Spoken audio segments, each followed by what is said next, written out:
So last year, before the release of Dragon Ball Super Broly, there was one thing that people were dying to know. People wanted to know whether or not Gogeta was going to be in the movie, but that was definitely not the case for everyone.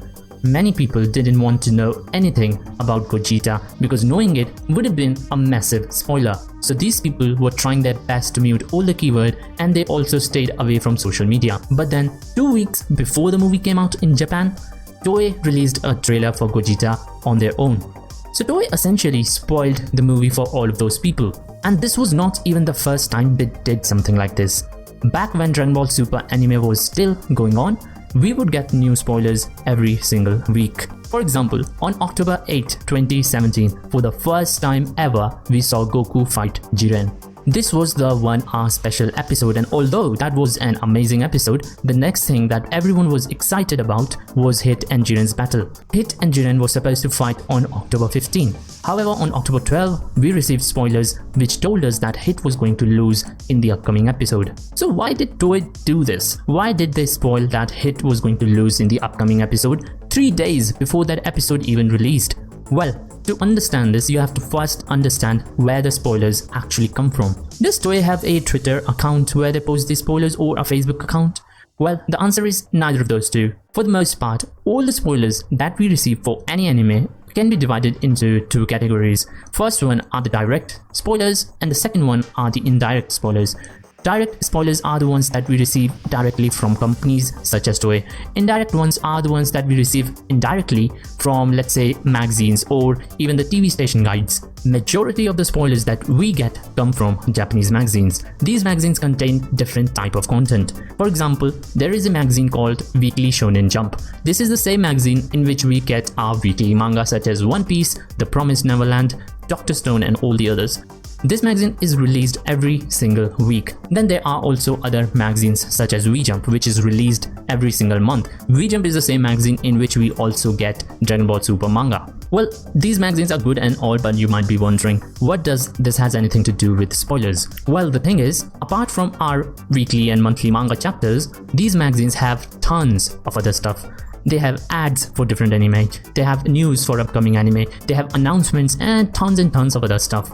One portion of the Weekly Shonen Jump magazine actually contains what we call spoilers. This portion of the magazine focuses on giving its readers information regarding the episodes of the anime that are coming that week. They want to tell their manga readers exactly which chapters of the manga is the anime going to cover that week. So instead of spoilers, it is more like TOEI telling their manga readers things such as, hey, this upcoming One Piece episode is going to cover chapter number 500 of the manga.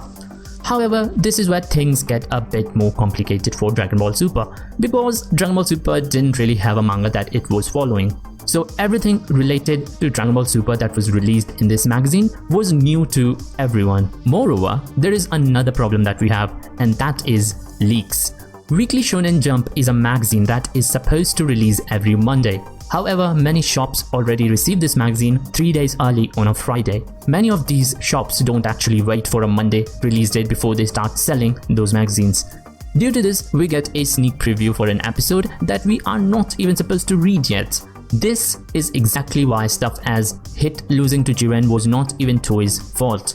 We spoiled that for ourselves by reading the information of the leaked pages of the magazine. TOEI intended us to read the Hit vs Jiren portion on Monday. That was after we've already seen the battle and the result of the Hit vs Jiren fight. So the next time someone says why TOEI keeps spoiling Dragon Ball for us, you tell them it's not always their fault. It is actually our fault for looking at leaked information. With all of these being said, there is still one elephant in the room that we've got to talk about, and that is Gogeta. You see, the magazines and all the spoilers that we discussed are actually indirect ways of receiving spoilers. However, the information that Gogeta was going to be in the movie was not released in any of these magazines. TOEI straight up released a video trailer. They released it on their Twitter, they released it on their YouTube.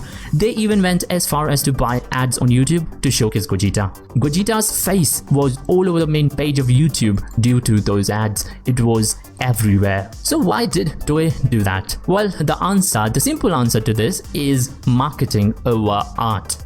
You have to remember that above all, TOEI is a company, and being a company, their goal is to make a profit. Just like any other company, there are various different departments of Toei, and each department has a different job to do. So there are some people at Toei who work towards making the story of the anime, then there are some other people from different department who works towards the animations, then some would work towards the overseas relations, and similarly there is a group who works towards marketing. And it's not really a one-man job. There is always a group of people doing these things together. The job of this group is to make sure that the product of the company, whether it is One Piece or whether it is Dragon Ball, is known all across the world. That goal with the marketing and advertising is to bring as many people to their product as possible. They understand that fans of a franchise can largely be divided into two categories. First one are the die-hard fans. These people are going to watch the movie no matter what. You can tell them the script of the entire movie, you can tell them all the spoilers you want, you can give them a copy of the movie itself, but they are still going to go and watch the movie in the cinemas.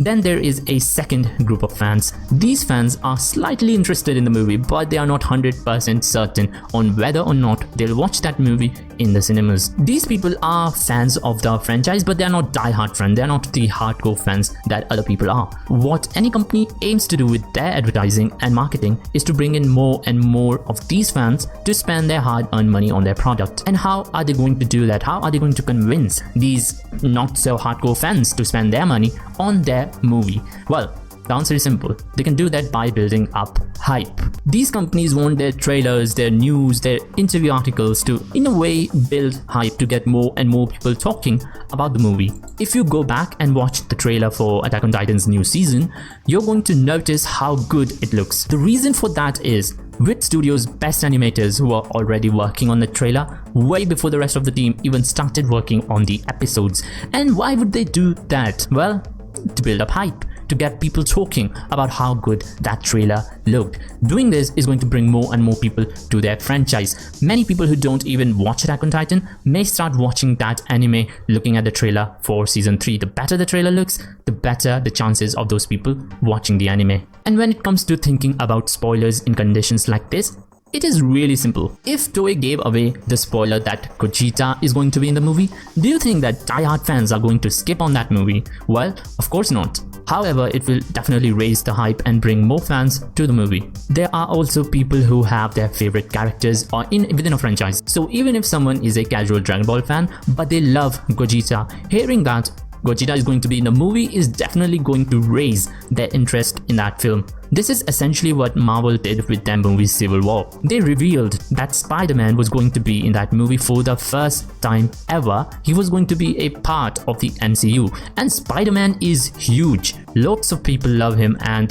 that reveal was definitely aimed at those people, to make those potential buyers to buy a ticket for the movie. So in the end, all I will say is that even though marketing and advertising can sometimes spoil the movie, whether it is Toei or whether it is Marvel, there is not much that can be done about it. However, the spoilers that we get from Weekly Shonen Jump and the other magazines, that is not Toei's fault. That one is on us. I hope that this video was a little helpful and that you enjoyed it. My next video is going to be about Akira Toriyama. If you follow me on Twitter or Facebook, you'll know that recently Japanese fans voted Akira Toriyama to be the most skilled mangaka. Many people were angry about it because they think that some other mangaka deserved that #1 spot. In the next video, we are going to discuss exactly why Toriyama won that poll. Why, in his prime, Toriyama was untouchable. The techniques and style that Toriyama follows while making his manga, we are going to discuss all of that in the next video, and I think it is going to turn out really well. This is one topic that I really wanted to discuss ever since I posted that poll on Twitter. So for now, I hope you enjoyed this video. Make sure to subscribe, and I will see you in the next video.